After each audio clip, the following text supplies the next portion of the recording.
Thanks for joining us on Chicago Tonight. I'm Paris Schutz. Brandis Friedman has the evening off. A lot to get to tonight. Fallout following the firing of Northwestern's football coach due to a hazing scandal. The progressive organizations and labor unions that helped elect Mayor Johnson push to consolidate their political power. We explain. A company with ties to Aurora's mayor is looking to develop vacant city-owned buildings.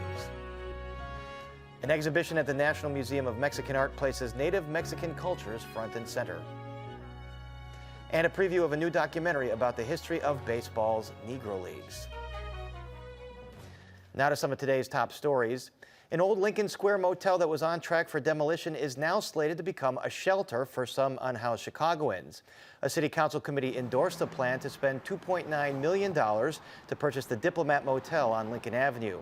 The plan is to use it as a temporary shelter for Chicagoans suffering from medical, mental health, or substance abuse problems. Sponsoring alderperson Andre Vasquez says the program can be a model for the city, and there you see the facade of the old motel painted over. That was part of Vasquez's North Arch District initiative. The plan now goes to the full city council for approval. Cook County officials issue a disaster proclamation for the flooding from the July 2nd storms.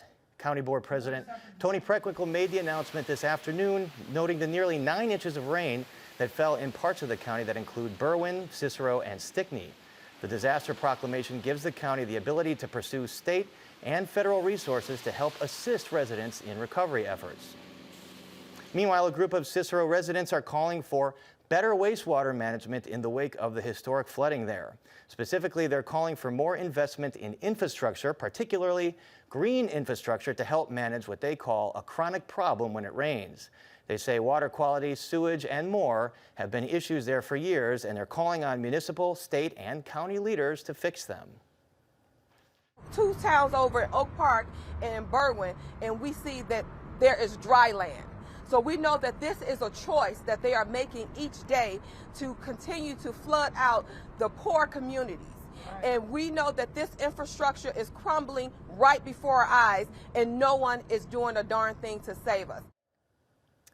A busy section of Clark Street in River North will be closed off to cars today, and it'll stay that way until October 31st.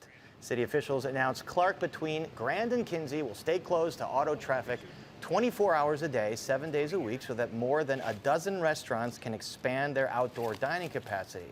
It's part of the city's outdoor dining program approved by the mayor and city council last month. Kinsey and Grand will stay open for vehicles. And coming up, what's next for Northwestern University's football team following the hazing scandal? That's right after this. Chicago Tonight is made possible in part by Alexandra and John Nichols, the Jim and Kay Mabey family, the Polk Brothers Foundation, and the support of these donors.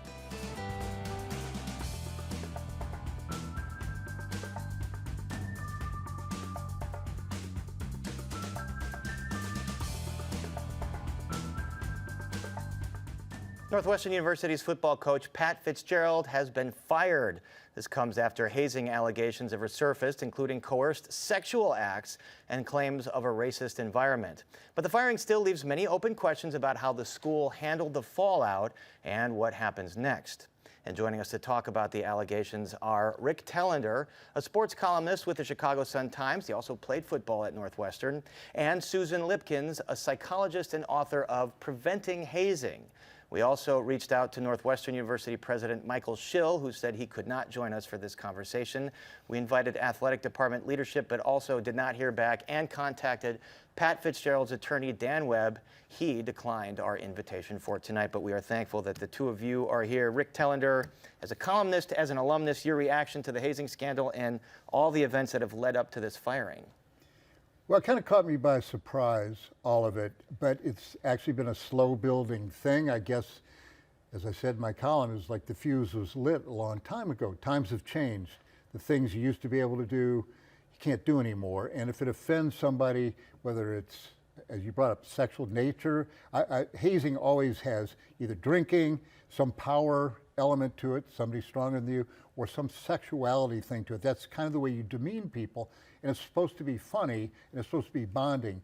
I think for certain players, maybe most, it's the opposite. So that stuff has been going on. And so the whole question is, how much did Pat Fitzgerald know and how much did he tolerate? That's what we don't know. It seems kind of implausible that he wouldn't have at least known about some of this going on. Susan Lipkins, this is what you study. You studied hazing at the high school and the college level.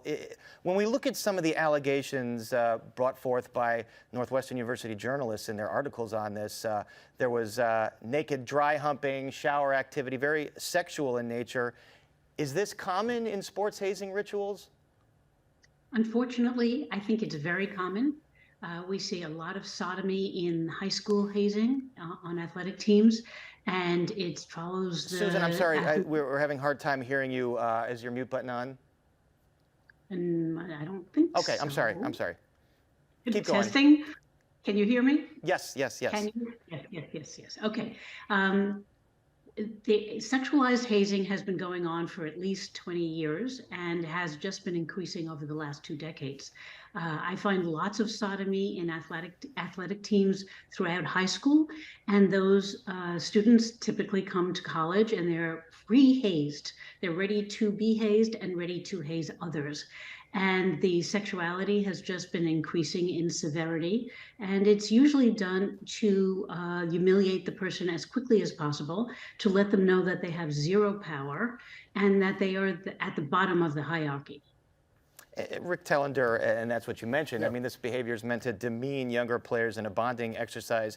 In a statement, the Northwestern president, Michael Schill, said the head coach is ultimately responsible for the culture of his team. The hazing we investigated was widespread, clearly not a secret within the program, providing Coach Fitzgerald with the opportunity to learn what was happening. Now, again, some of these articles in the Daily Northwestern suggest that Fitzgerald might have kind of egged some of this on. What do you believe here? Well, they even had a ritual where freshmen would have to lie on their stomachs. This is up at Camp Kenosha.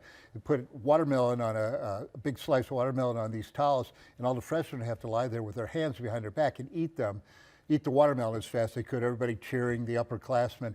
And, okay, it's kind of funny, but the racial implications of that are incredible. I mean, I did research on why watermelons, in the black community, how it's been used as an oppression element. Yeah, I mean, that's tone deaf. So it may not have been malicious, but it's just bizarre. And here's how you stop hazing. If you're a coach, you have authority, you got power. Fitzgerald's paid a lot of money. You go in the locker room one day and you say, use profanity. If I hear about anybody does anything, you are done. Or you stay here, you will never play. There will not be hazing. A coach can stop it instantly if he wants to. So and it certainly looked like at the very least he didn't do that. But Susan Lipkins, again, Fitzgerald is saying that the investigation in this case found that there was no evidence proving that he knew what was happening. Again, in these situations, do you find coaches using plausible deniability here to sort of separate themselves from what's going on? I'm an expert witness in many hazing cases, and I have yet to get one where the coach actually admits that they knew what was going on. In this case, it appears that the coach did identify which students should be disciplined via the hazing. There was something called the Shrek clap, and that he indicated to the rest of the team who should or shouldn't have these sexualized hazing events occur to them. There was even a whiteboard with particular names and what kind of things should be going on. So there is a dotted line between his behavior and what appears to be the hazing that has been reported after the official report came out from Northwestern. And Rick Tellender, there's also been allegations at Northwestern regarding the baseball coach. We haven't heard much from the athletic director, Derek Gregg, and obviously Schill has not spoken publicly, just in statements. What kind of leadership do you want to see from the school and the top brass going forward? Well, this is a mess because Pat Fitzgerald has hired a high-profile attorney, Dan Webb. He's not going to take this sitting down. They got to sort this out. They have a new president. I'm sure Schill was not expecting this. Are you kidding me? So there's so many things going on right now. Maybe other athletes will come out. Maybe other stories will come out. I don't know how far that's going to go. But I believe it's just beginning, Paris. Susan Lipkins, speaking of just beginning, do you believe that this is an isolated incident at a school like Northwestern that seems to hold itself to a higher standard, or Could we see more whistleblowers come forward at other big programs around the country, given what we've seen here? Well, there was a huge uncovering of breaking the code of silence in Harvard, and there are other Ivy League schools that are having hazing at the same level. And I believe that this is going on everywhere, regardless of what level the college is at or the athletic team is at. Hazing is definitely integrated into our culture. And Susan Limpkins, what do you think that universities or high-profile athletic programs can do to fix this environment? Well, I agree with Rick that the power is in the hands of the coach, and they set the culture and the tone of the program. But it's not just the coach, it's the entire coaching staff. There are assistant coaches, and there's, all kinds of guys who are working in it and helping the athletes move through their day. Everybody really knows about it. Even the security staff and the cleaning staff, they know about it. So the question is, why is it that people are not reporting? How come there is no system and people are not able to break the code of silence? For athletes, it's almost impossible to break the code of silence. And the victims who have come forward are extremely brave for doing so. But there are a lot of adults who do know stuff, and we see that after these reports have come out, we've seen ex-workers have come forward and said, yeah, we know about that, or we knew about that, and it's really just hard to break the code of silence. Seems like the dam breaks after that. We only have a few seconds, but Rick Tellender, does it make sense, given what Susan says here, that they would retain their entire assistant coaching staff? That's a really good question. Who knew and who knew what? It's so unfortunate. There's a lot of initiations that occur for any organization, but when the initiation goes too far, which becomes hazing, then that's the line that you have to cut, and who knows who will stay and who will go. All right, well, Rick Tellender, you're going to stay for the Week in Review on Friday, so we're going to have a lot more on this. Susan Limpkins, thank you so much for joining us. And up next, a battle is brewing among Chicago's Democrats. We explain right after this.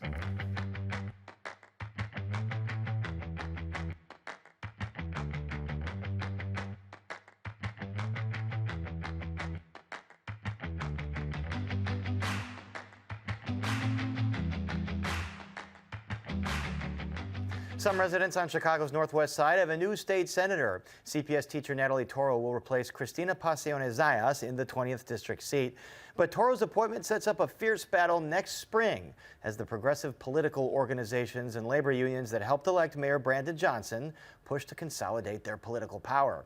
WTTW News reporter Heather Sharon joins us now with more. All right, Heather, a little bit of political musical chairs here. So Cristina Pacione-Zayas, she resigns her seat in the Illinois Senate to become Mayor Johnson's first deputy chief of staff.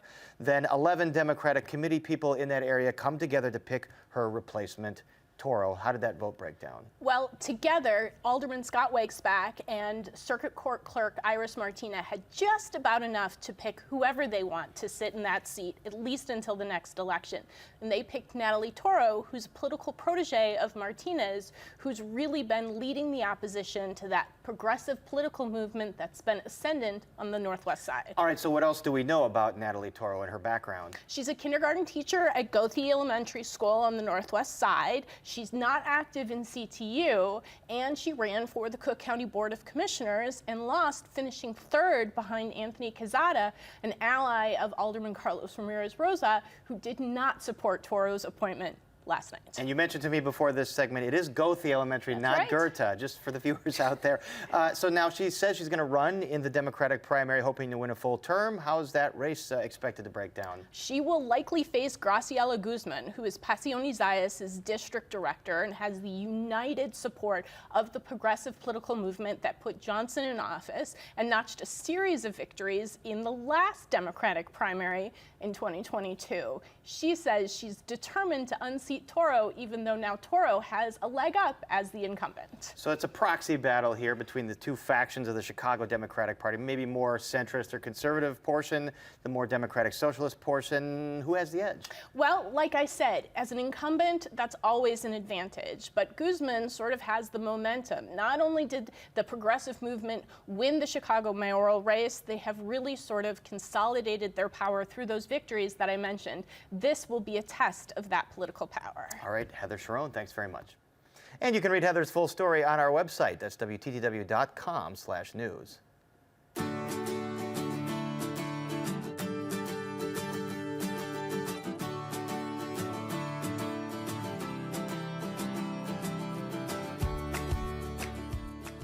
A well-connected company is looking to develop 3 city-owned properties in West suburban Aurora. It's a firm that's already in line to receive more than $80,000 in grant money from Illinois' second most populous city. One of the company's co-owners is married to a high-level city official. 2 other co-owners used to be in business with Aurora Mayor Richard Irvin. Chicago Tonight's Nick Blumberg is here with more on how that same company is looking to increase its footprint. Nick, remind us who's behind this company. Well, Paris, RGV Investments already owns an office building just steps away from City Hall that's known as the Aurora Business Center. When we first reported on RGV in May, that was when the City Council there approved an $8,100 grant to the business center on top of $75,000 it received last year. One of the company's co-owners is the husband of the city's $116,000 a year director of cyber and technology risk. 2 of the other co-owners run a consulting company in suburban Washington, D.C., and they, as you mentioned, were also once involved in a consulting business that Irvin quietly started in 2020, along with Chief Information Officer Michael Pegas, a lifelong friend of Irvin's. He's even referred to as his stepbrother. Do we know what their next moves are going to be? Well, WTTW News obtained information that RGV is interested in 3 vacant city-owned properties on Broadway. That's in the heart of Aurora's downtown. In a letter to the city late last year, it pitched a mixed-use commercial and residential development in a former gym, and city staff had a meeting scheduled with company representatives this spring to discuss a letter of intent related to all 3 properties. We filed a public records request with the city of Aurora asking for that correspondence, and were told there weren't any responsive documents. So we reached out again to tell the city what we'd learned independently. A staffer from the city clerk's office, which handles Freedom of Information Act requests, said, in early February, the city received a letter from potential investors who expressed interest in exclusive rights in certain property downtown for due diligence purposes. I understand that the city has not taken action in response to that correspondence, nor has a letter of intent been entered into between the city with these investors or any others involving the property referenced in the correspondence. The correspondence is not a letter of intent, so it was deemed not responsive to your request. Both the meeting invite and the subject line of the letter from December relating to just one of the properties did use the language letter of intent, but the city added that correspondence about real estate purchase negotiations would be exempt from FOIA under Illinois law. It's always the same kind of circle of people with the same connections seeming to be involved in these deals. So do we know anything about the terms of this one? We don't. Any sale or redevelopment agreement would require city council approval. That would make the terms public. But in the past, well-connected companies, as you and I have reported on last year, looking to take over city property downtown, they've gotten buildings at no cost or with favorable terms. There's a pattern of firms with personal and political ties to Mayor Irvin benefiting heavily from city incentives, including many who've donated to his campaign war chest, and that WTTW News has reported on. Irvin's maintained these deals are above board and that he's committed to redeveloping Aurora's downtown. The city didn't comment any further on the potential deal for the city-owned properties. RGV Investments directed our request for comment to the mayor's office. All right, Nick, I know you'll continue following this. Thanks very much. You bet. And up next, Native Mexican cultures front and center at a new exhibition, so please stay with us.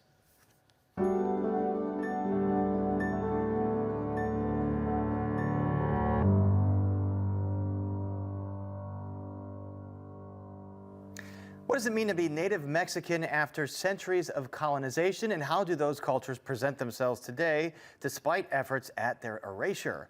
Those are the questions at the heart of the exhibition Los Huecos del Agua at the National Museum of Mexican Art. The exhibition features works by artists with roots in Native Mexican cultures and has traveled to Chicago after presentations in Mexico City and Puebla. Producer Erica Gunderson has a look. Lluvia Dorada es una pieza que hago en un formato grande, ya que es una pieza que parto de un elemento que conforma la indumentaria de la mujer tehuana. Este es un pedazo que se lleva en el cabello, es un elemento que es muy pequeño, de 10 centímetros. Artist Ana Hernandez hails from Tehuantepec, Oaxaca, a city on Mexico's isthmus famous for its matriarchal culture. She says she uses traditional techniques and materials that reflect the region in her work. Y el oro siempre ha estado muy presente en el istmo porque es más que nada que sea un valor económico, es un valor que se transmite de generación en generación. Despite 500 years of colonization and forced Hispanicization, the identities, traditions, and customs like those in Tehuantepec endure, and that's what the exhibition Los Huecos del Agua at the National Museum of Mexican Art aims to explore. The exhibition features works by artists from across Mexico, all of whom have ties to original peoples. Es un proyecto que visibiliza cómo el Estado mexicano nos enseñó a ver al indígena y han borrado la individualidad, las particularidades de cada pueblo, y así nos educaron. Pues se nos olvida que eran como naciones, que cada uno hablaba su lengua y cada uno tenía un modo de pensamiento muy particular. Entonces es una oportunidad para llegar a distintas geografías y tocar estos temas que son muy relevantes. Juchitán native José Ángel Santiago adapted the ancient fresco technique, usually used for murals, to create his work Tremor en el Istmo. Específicamente esta pieza surge de una serie que tiene que ver con el temblor que hubo en Juchitán en el 2017. Después de cuando pasó el temblor, por muchas razones me quedé en Juchitán o volví a Juchitán como un año, 8 meses, 9 meses tal vez. Santiago says the beliefs the people of Juchitán had about the earthquake's origin are reflected in his work. En el transcurso de ese tiempo hubieron muchas conversaciones, muchas pláticas con personas de la comunidad y digamos como en el proceso de la catástrofe, ellos mismos se preguntaban, ¿no?, por qué había temblado de esa forma. Y eso es muy valioso, creo que ese debe ser el papel de los museos, no decir esta es la realidad, sino con tu comunidad crear esos diálogos y llegar a otras perspectivas de una realidad. For Chicago Tonight, this is Erica Gunderson. Los Huecos del Agua is on exhibit at the National Museum of Mexican Art through August 27th. You'll find more information on our website. While modern pro baseball draws its players from all over the globe, America's pastime wasn't always so diverse. Through archival footage and interviews, the new documentary film, The League, gives an in-depth look at how black baseball players forever changed the game. Here's a look.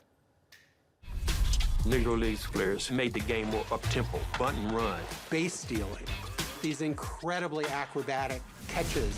The major leaguers would say that the Negro Leagues didn't play the game the right way. Really, that was saying they didn't play the game the white way. Man, they didn't care about making no history. They just wanted to play ball. But the pride, the passion, the courage in the face of adversity, that's the real story.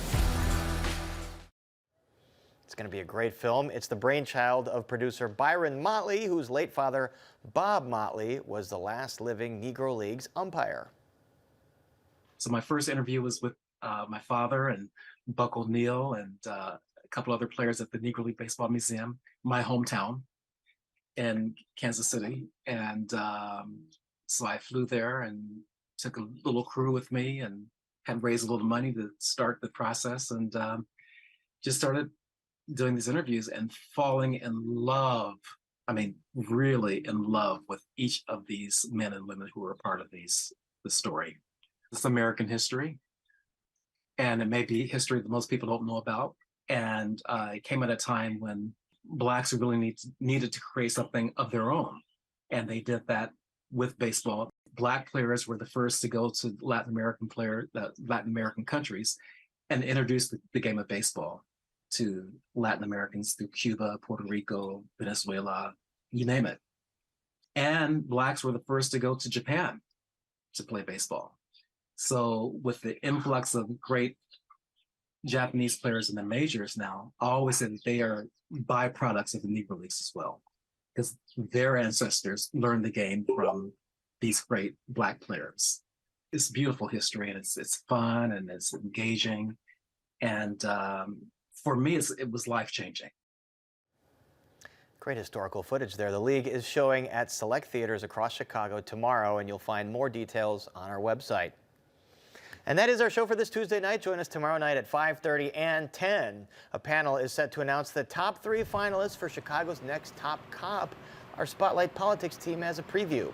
Plus, how to paint Ukrainian folk art. A local artist raises awareness for the war in Ukraine by teaching traditional glass painting. Now, for all of us here at Chicago Tonight, I'm Paris Schutz. Thanks for watching. Stay healthy and safe, and enjoy this evening.